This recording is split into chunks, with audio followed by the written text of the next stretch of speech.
Sénégal par exemple dafa am benn décret bi ci gën a récent ñu naan ko décret numéro 2020-876 du 25 mars 2020 boo xam ni Macky Sall ci boppam moo ko signé.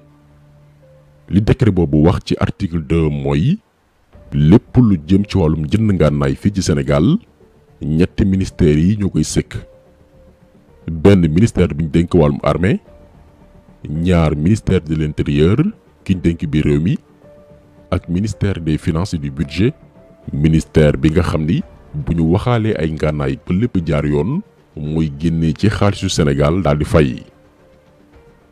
léegi nag tey li waral coow li mooy dañ ne réewu Sénégal dafa commandé ay armes ak équipement yoo xam ni du tut ndax ci biir commande bi ñun gis nañ ci ay fusil d'assaut B15 armes yoo xam ni pour guerre la, ay pistolet semi-automatique ak ay xeetu munitions yu wute. ngànnaay yoo xam ni bu ci ne ay junni lañ ci commandé lépp buñ ko xaymaa bu ñu sukkandikoo ci document wu commande bi mu toll ci 45 milliards 300 millions francs CFA. waaye problème bi mooy Sénégal dafa commandé lii ba noppi te ministre bi ñu dénk wàllum armée muy Sidiki Kaba yëgul, ministre bi ñu dénk itam bi réew mi muy Antoine Félix Diome yëgul. te lii bu amee mooy kilifa yi nekk ci différents corps yi moo xam police gendarmerie ak militaire yi yëguñ tinuñ. kon armée yi ñan lañ ko jëndal lii mooy laaj bi mata laaj ndax li wér te wóor mooy demul ci militaire yi, demul ci policiers yi, demul ci gendarme yi, demul ci agent wu eaux et forêts yi ñu wax ni ñoom lañ ko jagleel. mbir moomu dañ ci ndey leeral te loolu kenn ci war a nday tontu muy Macky Sall ndax du ko jënd pour jox ko mercenaires yi mu dugal ci biir réew mi pour ñu yee fitna noppi nag ne terroristes yi dugg nañ Sénégal. parce que lii ñun defoon nañ ci vidéo daaw le 5 juillet 2021 ba gëstu benn ci turu société yooyu ñu naan ko Covo6. après dem leen ngeen seetaanaat vidéo bi. Macky Sall dafa recruter ay mercenaires dugal leen Sénégal mel ni suñu réew amul ay soldats. lan la ci jublu bu demee ba amatul pexe ay stratégie am jeex mu taal réew mi ñu ne Sénégal dafa nekk ci fitna élection mënatu fee am. donc li indi coowul armes yi ngeen di dégg fan yi yëpp lii moo ko waral Macky Sall dafa commandé ay ngànnaay te kilifay armée bi sàkkuwuñ ko yëguñu ko. ministère yi nga xam ni fa la mboolem corps yi tënku muy ministère de l'intérieur ak ministère des forces armées ñoom itam yëguñ la xew. léegi naka la deal bi demee ci la ñuy ñëw. yaakaar nañ ni yéen a ngi fàttaliku Abdou Karim Sall newoon fi ministre bi ñu dénk wàllum environnement lépp lu jëm ci sàmm alam gi koo xam ni ci atum 2020 dafa bàyyi woon ba xaaju guddi mu dem ci réserve naturelle bi nekk Ranérou sàcc suñu gazelle oryx yi nga xam ni benn bu ci nekk 50 millions lay jar ngir yóbbu ko ci ferme boppam boo xam ni mu ngi nekk Bambilor. ci yoon wi mu am ay gazelle oryx yu amay gaañu ndax condition yi mu leen doon yóbbee dafa métti woon lool. mu ray leen daal di koy def dibi. scandale boobu noonu juróom fi coow lu bari ñun ñi sax defoon nañ ci taxaw seetlu bu yaatu ngir leeral histoire bi ni mu demee woon. waaye li marqué woon sénégalais yi rawatina ñi nga xam ni sàmm alam gi daf leen ñor lool mooy Abdou Karim Sall dara fekk ko ci woon parce que Macky Sall moo bëgg di protéger di aar ay voyous ak ay bandits pour ëllëg mu mën di leen defloo ay ñaawteef te duñu sañ a bañ. kooku tey la Macky Sall utiliser ci mbiru jënd ngànnaay yi ngi di dégg fan yi yépp moom en tant que ki fi newoon ministre de l'environnement koo xam ni amul maqaama ak droit wu commandé ay armes moom bu soxlaa ngànnaay wala ay matériel pour agent yi sàmm àll beeg yu ni mel dafa war a bind jëwriñ yi nga xam ne ñoom lañ ko sant ñooñu jaar ci yoon wu baax bi. kooku tey mooy commandé ay ngànnaayu 45 milliards 300 millions te doyewu ko dara. ci ndigalu Macky Sall waaye tamit complicité wu Abdoulaye Daouda Diallo mi ñu dénkoon suñu budget. gis nañ nag ñu bari naan nañ ci génne Macky Sall ndax yoonam newu ci turam newul ci signature yi. waaye tey ngeen di comprendre naka la Macky Sall taqee répp ci dossier bii ak ay xaritu bandeem yoo xam ne ñoo gañ marché bi ci la ñuy ñëw étape par étape ngeen comprendre cercle bi wër di lu ngànnaay yi ñu wax ni Sénégal da ko commandé. ban société moo gagné ngànnaayu 45 milliards 300 millions yi? société baa ngi tudd Lovy Commercial Brokers. benn homme d'affaires nigérien bu naan Aboubacar Hima moo ko moom, ñu gën koo ràññee ci turu Petit Boubé. waaye dañuy taxaw tuuti ci jëmm ji ngeen xam mooy kan. ci liñ ko gën a xamee li ko siiwal mooy wàllum surfacturation digganteem ak mboolem réew yi muy jëflanteel. par exemple daf lay jaay ngànnaay yoo xam ne valeur bi 1 milliard la, mais bu lay defal facture bu la neexee nga ni mu defal la ko 10 milliards ku ne am lekkam.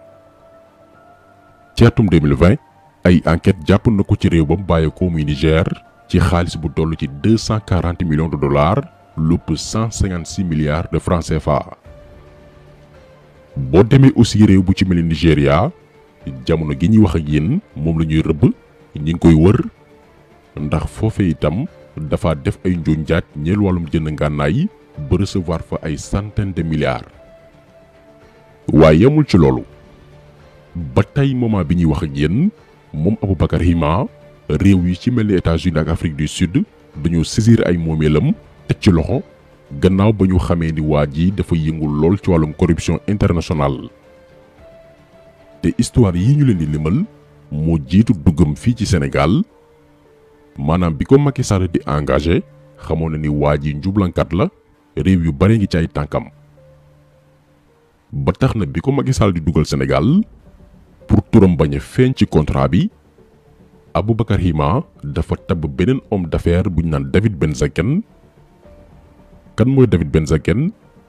liggéey na ak benn xaritu Macky Sall bu ñu naan Gabi Perez cosaanu réew Israël di yëngu itam ci wàllum njaayu ngànnaay. Gabi Perez moomee yàgg naa liggéey aussi ak Aboubacar Hima donte nee na 2015 lañ gëj a déggante ñoom ñaar. lii boroom xel yi la ñuy waxal lan lañ ci mën a jàngat. Macky Sall waaye Gabi Perez la xamante nañ bu baax a baax di jëflante ba tey bi ci mujj mooy janvier 2022 bi ñu passé jàppaleen tat bi bu baax a baax ndax daan ci ñëw ci kanam. même Gabi Perez moomu noonu yàgg naa liggéey ak Aboubacar Hima defkatu ñaawteef gi àdduna gépp di wër. liggéey na aussi ak David Benzaken mi signé contrat gi Sénégal xaatim bërki Démo Njaay.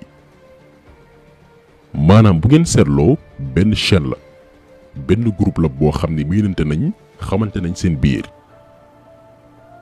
déjà fan la xel teeyee société biñ ne mooy jaay Sénégal ay ngànnaay ñu naan ko Lovy Commercial Brokers. Boubacar Hima mi ngi ko créé fii ci Sénégal en novembre 2021 bi ñu génn. jàpp leen tat yi am na solo. seen siège mi ngi nekk Fann Résidence. ba ci noppee mu nommé David Benzaken directeur général ngir turam bañ a feeñ ci deal bi. ñu teg ci weer gannaaw ba ñu créé entreprise bi précisément le 30 décembre 2021 Macky Sall dëggal lëkkaloo bi seen diggante ak Sénégal. ñu toftalaat ci fukki fan ak lu teg le 11 janvier 2022 ñu approuvé dëggal ni société bii di Lovy Commercial Brokers dina fournir Sénégal ay ngànnaay te valeur bi toll ci 45 milliards 300 millions.